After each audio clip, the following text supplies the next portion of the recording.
이 시간 말씀 같이 읽겠습니다. 오늘 함께 읽을 말씀은 신약성경 골로새서 3장입니다.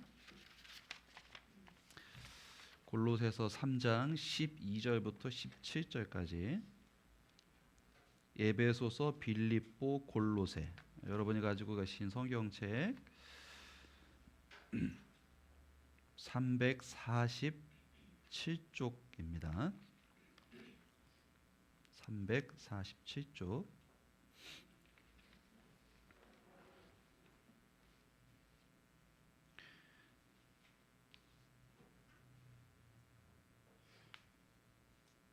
네, 우리 다 같이 한 목소리로 읽겠습니다. 시작. 그러므로 여러분은 하나님의 택하심을 입은 사랑받는 거룩한 사람답게 동정심과 친절함과 겸손함과 온유함과 오래 참음을 옷 입듯 입으십시오. 누가 누구에게 불평할 일이 있더라도 서로 용납하여 주고 서로 용서하여 주십시오. 주님께서 여러분을 용서하신 것과 같이 여러분도 서로 용서하십시오. 이 모든 것이 위에 사랑을 더하십시오. 사랑은 완전하게 묶는 띠입니다. 그리스도의 평화가 여러분의 마음을 지배하게 하십시오. 이 평화를 누리도록 여러분은 부르심을 받아 한 몸이 되었습니다. 또 여러분은 감사하는 사람이 되십시오. 그리스도의 말씀이 여러분 가운데 풍성히 살아있게 하십시오.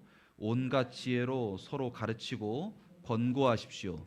감사한 마음으로 시와 찬미와 신령한 노래로 여러분의 하나님께 마음을 다하여 찬양하십시오. 그리고 말이든 행동이든 무엇을 하든지 모든 것을 주 예수의 이름으로 하고 그분에게서 힘을 얻어서 하나님 아버지께 감사를 드리십시오. 아멘. 아멘.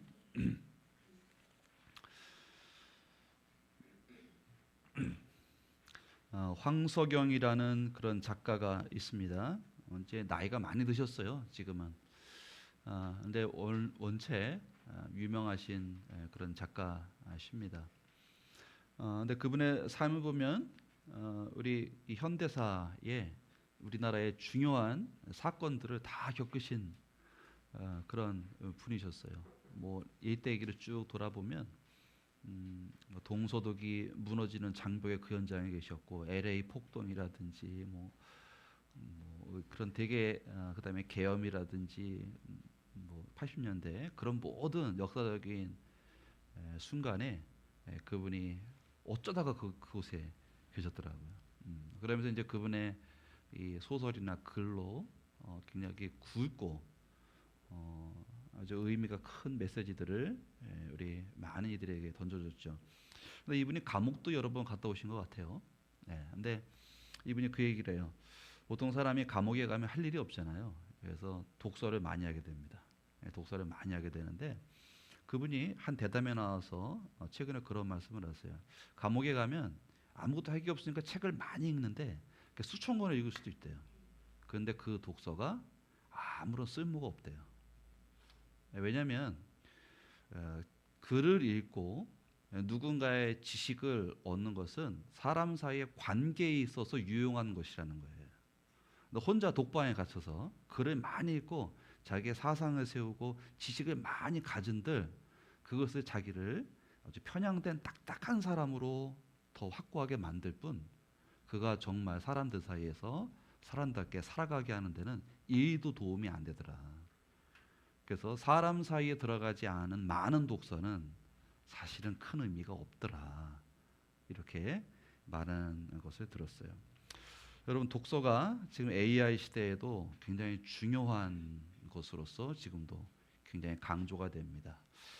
AI 시대는 굉장히 빠르게 많은 정보를 처리해야 되는 시스템으로 계속해서 발전해 나가고 있습니다. 근데 이게 굉장히 유용하기도 한데 한편으로는 우리의 뇌를 망가뜨리기도 하죠.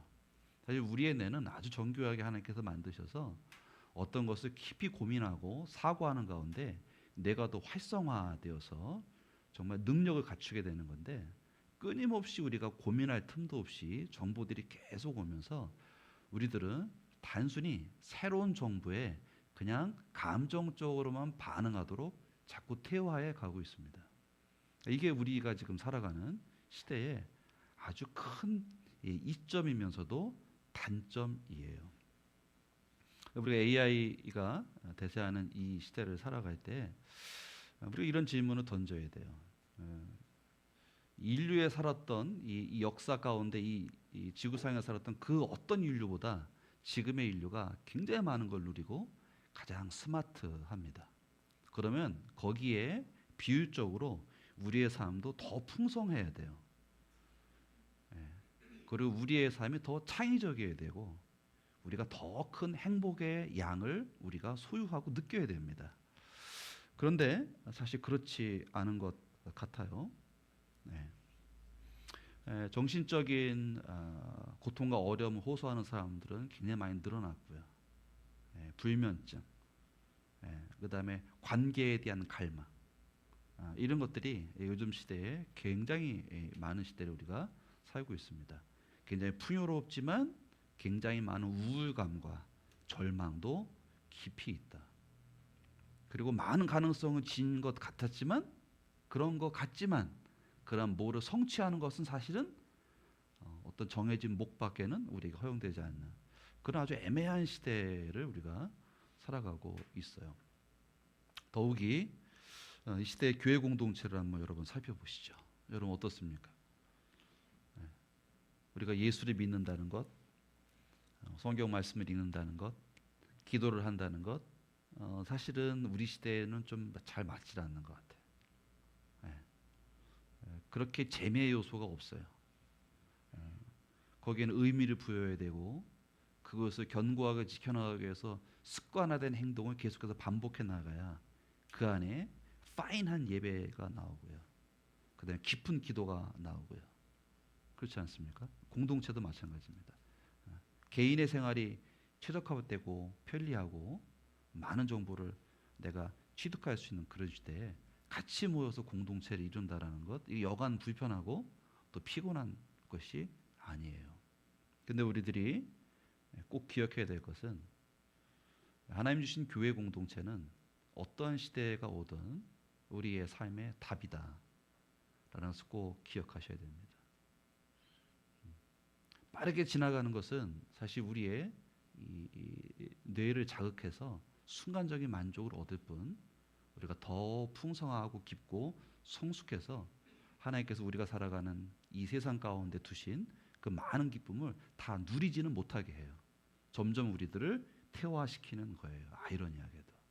그런 면에 있어서 우리 교회 공동체를 주신 것, 불필요한 것 같은 그런 많은 행위들, 그런 순서들, 그런 봉사와 섬김들, 약속들, 모임들 이런 것들이 사실은 우리를 더 풍요롭게 살게 하는 하나님의 작품이다라는 거예요. 성경에 보면 교회는 하나님의 메스터피스라고 얘기하고 있어요. 포이에마, 걸작품입니다.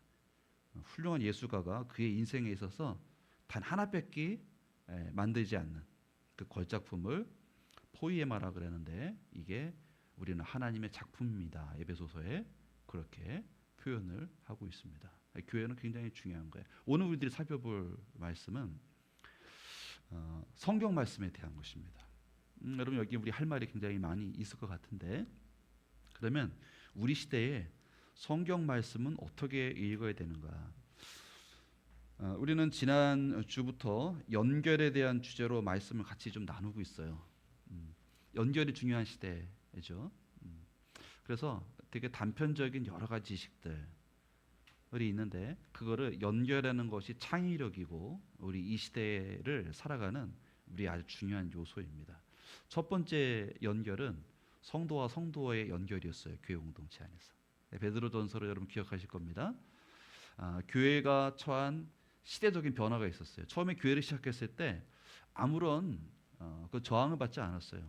워낙 소수였기 때문에 교회가 어떤 일을 하든 죽은 자의 부활을 믿던 말든 또 다른 주님을 고백하던 그것은 전혀 위험 요소가 아니었어요. 근데 시대가 점점 바뀌면서 기독교가 위험 요소가 됐습니다. 새로운 시대가 도래한 거죠. 마치 요즘 시대 같잖아요. 여러분 휴머노이드 많이 요즘에 듣지 않습니까? 그죠? 네. 이제 AI가 이 몸을 입어서 움직이는 거잖아요. 네. 굉장히 놀라운 시대가 된 것 같아요. 우리 현대에도 보니까, 그죠? 현대에 보니까 그 로봇이 뭐를 합니까, 여러분? 공장에서 일하잖아요. 현대는 그거를 위해 최적화된 로봇을 만들었고요. 예. 또 테슬라 쪽에서 뭘 만들었습니까? 집안일을 돕는 그런 로봇을 특화해서 만들었고요. 이런 이제 계속 발전해 가는 그런 시대가 우리에게 지금 도래했어요. 자, 우리 성도들의 삶에 있어서 이제 말씀에 대한 걸 좀 살펴보겠습니다. 우리가 전주 거를 좀 복습했는데, 자, 이런 우리 시대 가운데 성도와 성도의 연결, 이거는 굉장히 중요하다. 새로운 시대가 도래했는데, 그거는 베드로전서에서는 핍박이 온 거예요. 교회 공동체가 전에 없던 우리 AI 시대처럼, 제가 피지컬 AI 얘기했지만 그런 새로운 환경에 처해 있어요. 그때 베드로 사도가 준 첫 번째 권면은 뭐냐면, 여러분들이 이 위기를 이렇게 대처해야 됩니다가 아니고, 여러분들 내적으로 여러분들이 서로 연결이 되어야 됩니다를 첫 번째로 얘기한 겁니다. 그게 뭐다? 서로 겸손의 옷을 입어라. 교회 공동체로 우리가 모인 것이 아니라 주님이 불러주셨으니 이 안에서 서로 겸손의 옷을 의도적으로 입고 서로 예의를 갖추고, 또 우리가 약속한 바를 하나님 앞에서 최선을 다해서 할 때 서로 연결이 된다. 이게 첫 번째였습니다. 두 번째는 뭐냐? 연결돼서 뭐 할 거냐는 거예요. 이제 연결은 됐어요. 서로에 대한 매너를 잘 지켰어요. 약속을 잘 지켰어요. 서로에 대한 헌신을 했어요. 그러니까 우리가 하나 됐어요. 근데 모여서 하는 말이, 야, 요즘에 이런 것들이 유행한대. 이 얘기가 세상적인 관심사, 굳이 교회에서의 맺는 관계가 아니더라도 모든 곳에서 할 수 있는 그러한 내용이 아니고, 이제 뭐와 연결이냐면 하나님의 말씀과 우리와의 연결. 이게 오늘 설교의 주제입니다. 여러분, 우리가 오늘 읽은 말씀을 보면 12절을 다시 한번 읽어볼까요? 같이 한번 읽습니다. 시작. 그러므로 여러분은 하나님의 택하심을 입은 사랑받는 거룩한 사람답게 동정심과 친절함과 겸손함과 온유함과 오래 참음을 옷 입듯이 입으십시오. 이게 지난주의 말씀이었어요. 그리고 13절 14절을 이제 읽겠습니다. 같이 읽습니다. 시작. 누가 누구에게 불평할 일이 있더라도 서로 용납하여 주고 서로 용서하여 주십시오. 주님께서 여러분을 용서하신 것과 같이 여러분도 서로 용서하십시오. 이 모든 것 위에 사랑을 더하십시오. 사랑은 완전하게 묶는 띠입니다. 아멘. 자, 여러분, 여기에서 우리가 좀 살펴볼 게 있습니다. 우리가 주님의 부르심으로 교회를 이뤘잖아요. 근데 관계를 서로 예의를 갖춰서 겸손하게 맺는 것, 이 모든 것들이 교회 안에서 하라는 사도의 권면이에요. 옷을 입으래요. 의도적으로 입으래요. 그리고 그 유니폼에 걸맞는 행위를 하래요. 그 예의를 갖췄어요. 용서했어요. 용납했어요. 여기서 두 가지가 우리가 꼭 기억해야 됩니다. 하나님은 관계에 대해서 굉장히 많은 말씀을 하세요. 관계. 여러분, 우리 십계명 있잖아요. 제가 어제 설교 준비하면서 십계명을 다시 한번 이렇게 기도 중에 떠올라서 묵상했는데, 십계명을 본 지가 좀 오래돼가지고 십계명이 좀 헷갈리더라고요. 다시 한번 이렇게 봤어요. 처음 하나님께 부름받은 사람들에게 하나님께서 주신 삶에 지켜야 될 사항들이 십계명인데, 거기는 크게 두 가지라고 하잖아요. 첫 번째, 누구와의 관계? 하나님과의 관계. 또 누구와의 관계? 이웃과의 관계. 그 이웃은 내 옆집에 사는 사람이 아니라 함께 부름받은 사람을 이웃이라고 하는 거예요. 함께 부름받은 이스라엘 공동체. 관계 안으로 부르셨어요. 하나님께서. 관계 안으로. 그리고 우리 서신서에도 보면 이러이러한 죄를 짓지 마십시오 그랬을 때 첫 번째 죄는 뭐냐? 하나님을 향해서 짓는 죄. 두 번째는 관계 안에서 짓는 죄입니다. 거짓말, 비방, 시기, 질투, 이런 거를 하는 사람들 하나님 나라 유산을 못 받는다. 무섭잖아요. 그러니까 모든 성도의 삶의 지침은 관계라는 것을 기본으로 하고 있어요. 두 번째, 우리 안에 누가 계시다? 그리스도가 계시다라는 것입니다. 그리스도가. 우리 읽은 말씀 중에 주님께서 여러분을 용서하신 것과 같이 여러분도 서로 용납하십시오. 여러분 서로 관계를 맺어서 서로 예의를 지키래요. 근데 그 예의를 어떤 방식으로 어떻게 지킬까요? 우리 가운데 사셨던 그리스도께서 당신의 제자들을 대하셨던 방식에서, 이게 우리의 모범이에요. 예, 하나님은 되게 친절하신 게, 야 그렇게 살아라 했는데 못 살잖아요. 그래서 예언자도 보내고 믿음 좋은 사람도 보냈더니 못 살아내요. 연약함이 있죠. 그래서 하나님께서 결단하신 것이 뭐냐? 친히 사랑하라라는 그 말씀이 몸을 입고 우리 가운데 오셔서 30여 년을 사셨어요. 그게 예수 그리스도십니다. 예. 말씀이 육신이 되어 우리 가운데 거하시니 은혜와 진리가 그 안에 하나님이 그 안에서 보이게끔 하셨어요. 그 예수님께서 오셔서 당신의 제자를 부르시고 그 안에서 어떻게 용납하는지, 용납은 서로 다름에 대한 인정이에요. 판단을 유보하는 거예요. 너는 장차 나를 배반할 거다. 그러나 너를 끝까지 사랑한다. 또 용서는 실제로 잘못한 사람에 대해서 탕감해 주는 겁니다. 예수님을 다 버리고 도망갔잖아요. 근데 다시 부활하셔서 찾아가셔서 네가 나를 사랑하냐 물으시고 부르시잖아요. 예수님께서 관계 안에서 보여주신 말씀의 실체예요. 우리도 그렇게 살으라는 거예요. 이게 이 교회 공동체 안에 우리가 서로 겸손하게 관계를 맺어야 되는 방식입니다. 두 가지예요. 첫 번째, 관계 안에 부르셨다. 그 다음에 예수님께서 친히 모범을 보이셨다. 그리고 그 모범을 보이는 가운데 말씀이 육신이 되어지는 사건을 공동체가 경험하고 그 경험을 다시 다음 세대에 전수하고 또 경험되어지고 전수하고 그래서 우리에까지 온 거예요. 여러분 일본, 한국, 중국 선교사들이 가장 먼저 관심을 갖고 간 곳은 중국이겠죠, 당연히. 그죠? 네. 근데 거기에서 잘 되지 않았고, 근데 일본 선교사들의 무덤이라고 하는 일본 안 됐죠. 그래서 마지막에 가는 거 극동, far east. 동쪽에서도 맨 끝에 far east, 극동에 대한민국에 복음이 온 거예요. 여기에서 말씀이 육신이 되어 우리 가운데서 하나님께서 일하시고 우리의 삶에 의미가 부여되지는 놀라운 변화가 일어나서 교회가 여기서 싹트고 뿌리 내리고 성장해서 오늘에까지 이르게 된 것입니다. 매우 중요한 것입니다. 여러분 같이 하겠습니다. 우리는 관계로 부름을 받았다. 우리 안에 그리스도의 모범이 있다. 여러분 꼭 기억하셔야 됩니다. 자, 그다음에 우리 15절을 같이 한번 읽겠습니다. 시작. 그리스도의 평화가 여러분의 마음을 지배하게 하십시오. 이 평화를 누리도록 여러분은 부르심을 받아 한 몸이 되었습니다. 또 여러분은 감사하는 사람이 되십시오. 아멘. 여러분 여기 보면 그리스도의 평화가 여러분의 마음을 지배하게 하십시오 이렇게 되어 있습니다. 우리가 이 말씀을 그냥 액면가 그대로 읽으면 이런 말이 돼요. 우리 마음이 평화로워서 그 평화로운 마음이 우리의 삶을 그냥 가득 채우는 것. 이렇게 하라는 거구나. 근데 가만히 있어 봐봐. 마음이 평화할 날이 없어요. 여러분 그렇지 않아요? 예, 여러분 마음이 평안한 상태로 그렇게 계속 삽니까? 그렇지 않죠. 일단 교회 문 밖을 나가는 순간, 아니 어떤 분은 교회 안에서도 마음이 안 편할 수도 있어요. 평화가 없어요. 이 말씀은 그 말씀이 아닙니다. 나 예수를 믿어도 목사님 마음이 평화가 없어요.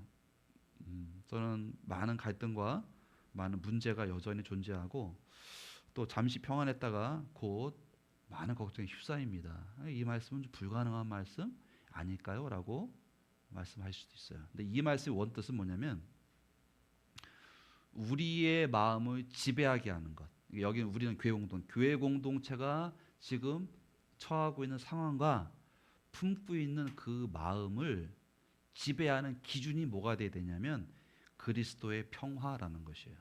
그러니까 우리가 하는 모든 행위는 그리스도의 평화를 향해서 가야 된다는 거예요. 네.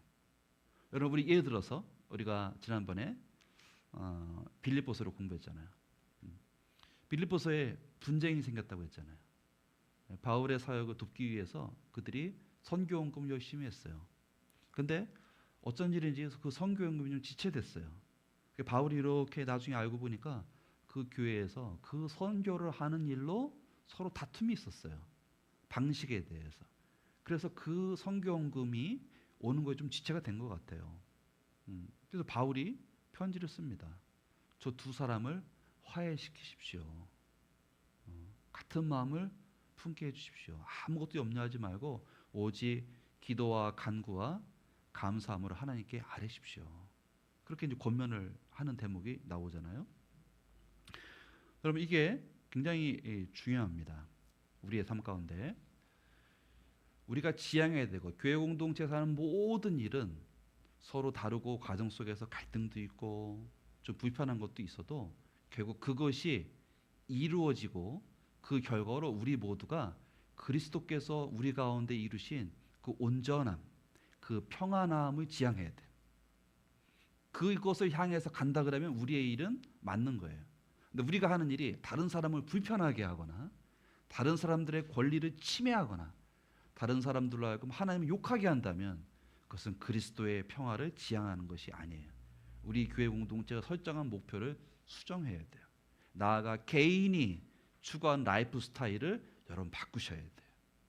내가 취하고 있는 교회 공동체 안에서 스탠스를 여러분 좀 물리셔야 돼요. 내 행위와 내 말과 내가 가지고 있는 생각이 우리 교회 공동체랑 하나로 어우르지 못하게 한다면 거기서 멈추셔야 돼요. 그리고 양보하셔야 돼요.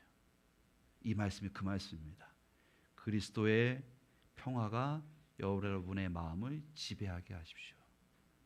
이런 것들이 훈련되어지면 내가 하는 말이 우리 공동체를 보듬는 말이 돼요.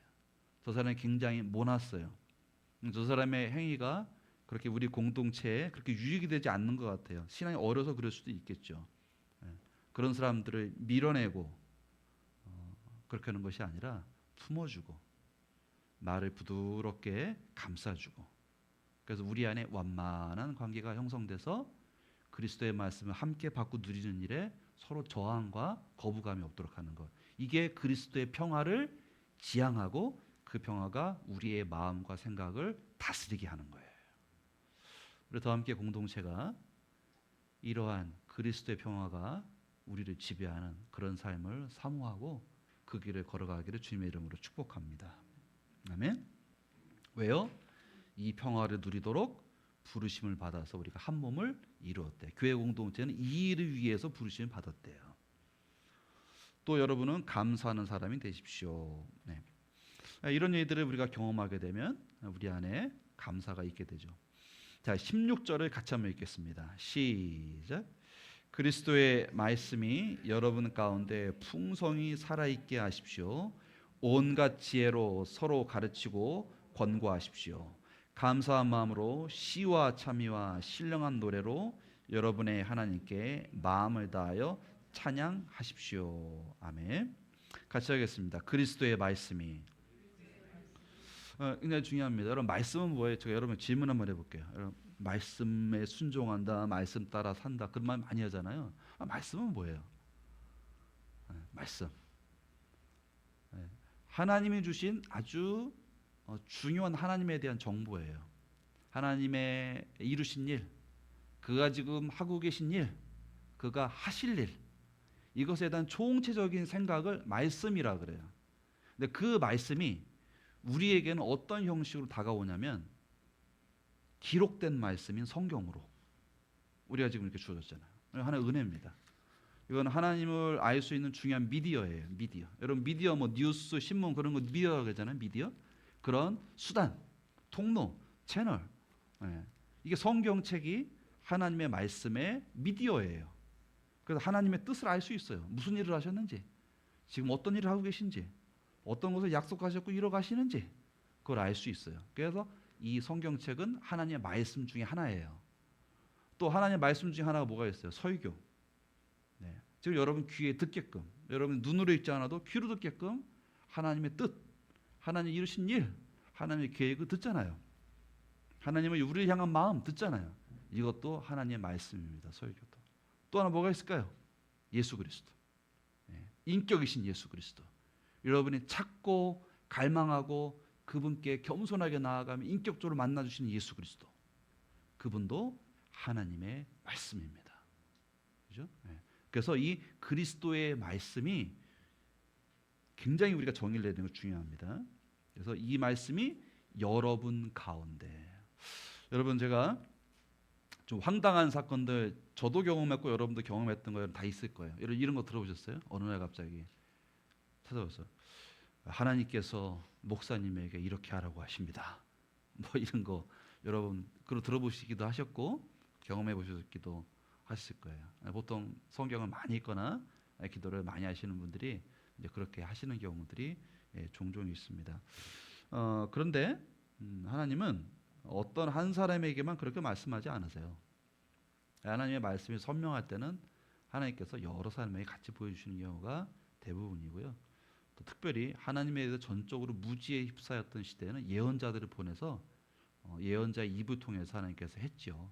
그러나 이제 그 시대가 지났잖아요. 그래서 그런 것들은 조금 부담이 됩니다.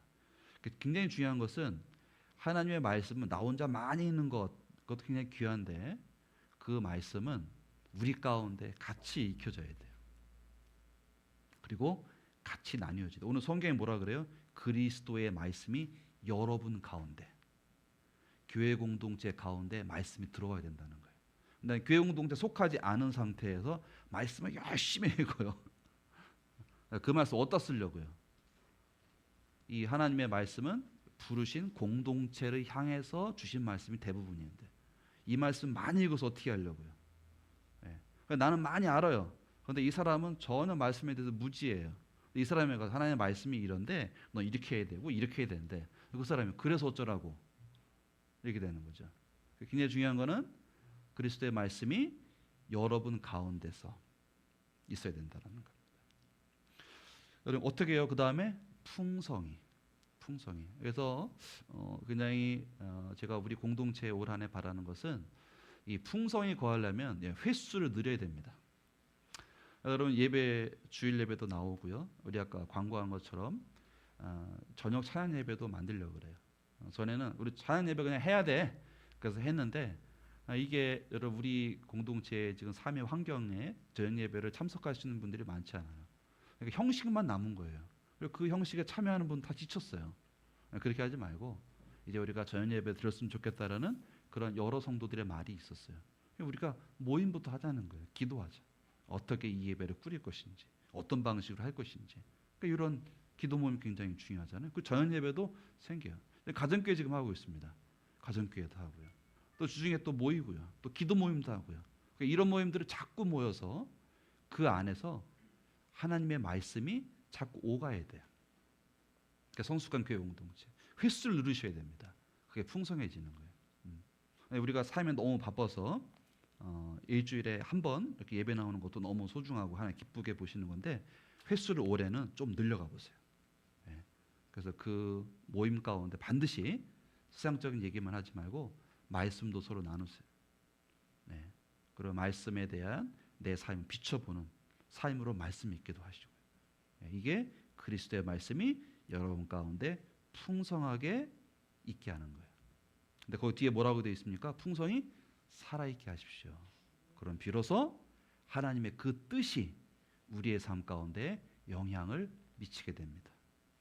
가정교회를 제가 지난 한 해 쭉 인도를 하면서 그런 저 나름대로의 회개와 반성과 또 희망이 있었어요. 어떤 회개냐면 내가 우리 다음 교회 교우들을 너무 그냥 좀 방치했구나. 주일에 설교하고 새벽에 설교하고 영상을 띄워놓으면 그것을 성도들이 살아내겠지. 그 말씀에 순종하겠지. 근데 전혀 그렇지 않아요. 우리는 그런 존재가 아니에요. 인정하셔야 돼요. 우리들은 함께 교회로 모여서 함께 붙잡아주지 않으면 말씀대로 살아가는 존재 자체가 아니에요. 하나님께서 여러 예언서에 뭐라고 특별하게 부르신, 특별하게 사랑을 주신 당신의 백성들의 뭐라 그러냐면 너희들은 반역하는 나쁜 종자들이다. 이게 하나님의 말씀이에요. 반역을 일삼는 나쁜 존재다. 하나님의 말씀이에요. 그게 죄를 품고 살아가는 우리의 본 모습이에요. 그래서 오늘 사랑하는 더함교회 우리 가족 여러분 자꾸 모이셔서 이 안에서 말씀을 계속해서 나누면 이 말씀이 우리 가운데 살아서 일하기 시작합니다. 근데 제가 그거를 느꼈어요. 그래서 왜 느꼈냐면 산말기를 하고 주의 설교에 대해서 같이 다시 한번 읽고 한 주 동안 이렇게 살았습니다. 산말기는 여러분 지금 우리 주보에도 3개 나와 있지만 질문이 3가지로 구성되어 있습니다. 첫 번째, 설교 듣기 전에 나의 고민과 나의 갈등. 두 번째는 설교를 들었을 때의 나의 깨달음. 또 알게 된 것.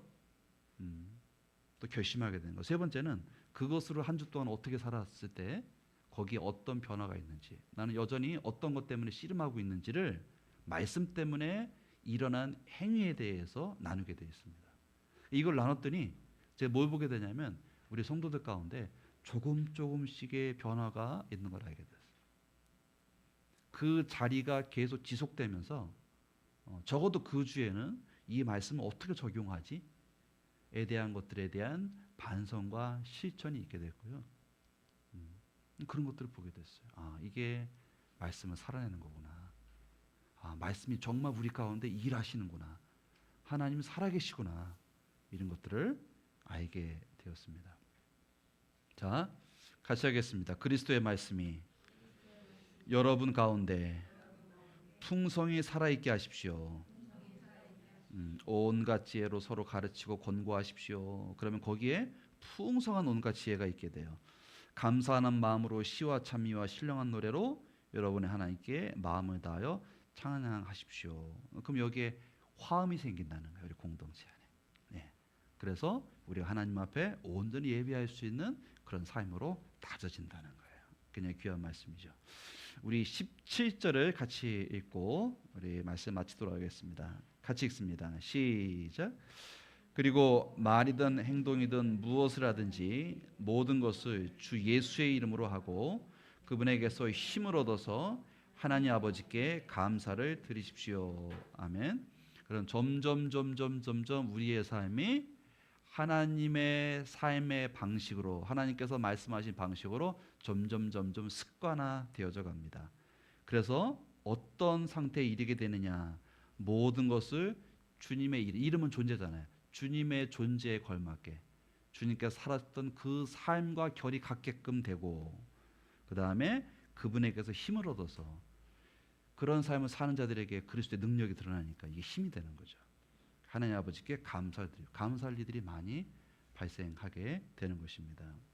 여러분, 사실 우리들은 이러한 삶으로 초청을 받았습니다. 올 한 해 우리들은 찾는 이 중심의 가치를 우리가 심화시켜 나갈까. 여러분, 우리 주변에 내가 아니면 하나님께 나올 수 없는 사람들이 있어요. 하나님께 그냥 막 나오는 게 아니에요. 사람들은 뭔가를 찾고 있고, 자기를 창조하신 분과 동떨어진 인간은 그 영원에 대한 갈망이 있어요. 그게 뭔지 모르니까 자꾸 소비하는 거예요. 그게 뭔지 모르니까 자꾸 관계를 갈망하는 거예요. 근데 그런 사람들에게 너희가 가지고 있는 그 공허함과 그 갈망이 사실은 하나님이 없기 때문에 생긴 거야.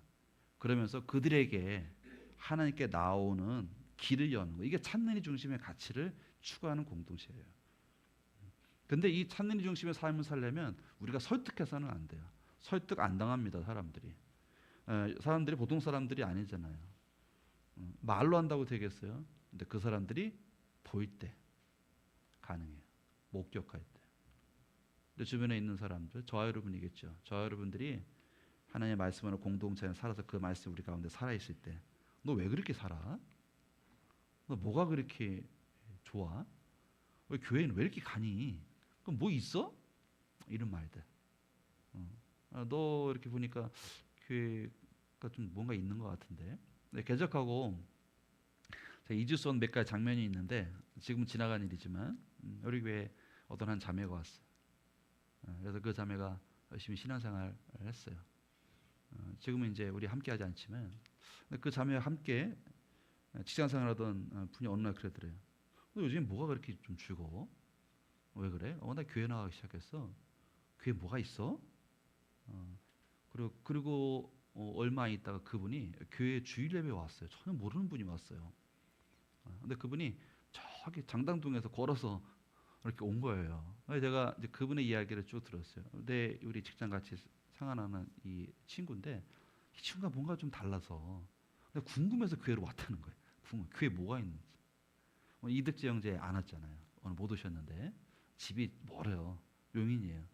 그 형제가 우리에게 처음 오게 된 게 저 부산에 살다가 여기 삼성에 와서 일하게 됐는데 차가 그만 고장이 났어. 차가 고장 나가지고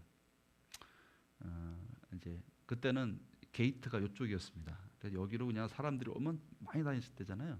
근데 그분이 차 고장 나가지고 이렇게 늘 지나다니는 거예요. 음. 그런데 주일날 밥을 먹어야 되는데 식당이 요 위에 있어요.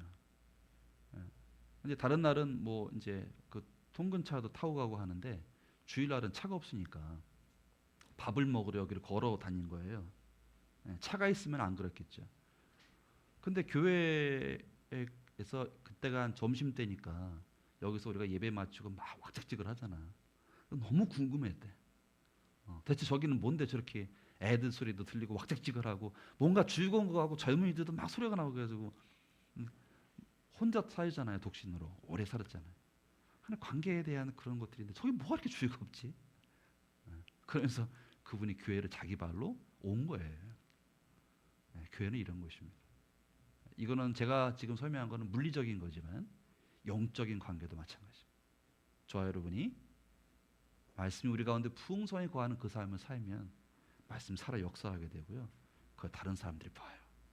그리고 저와 여러분을 통해 하나님께 나오는 길이 열리게 되는 것입니다.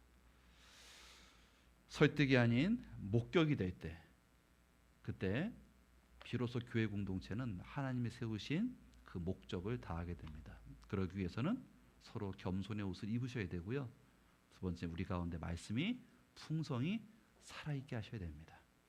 그것이 우리 공동체가 올해에 살아내야 될 그런 삶임을 잊지 않는 우리 다음 가족 되시기를 주님의 이름으로 축복합니다. 기도하겠습니다.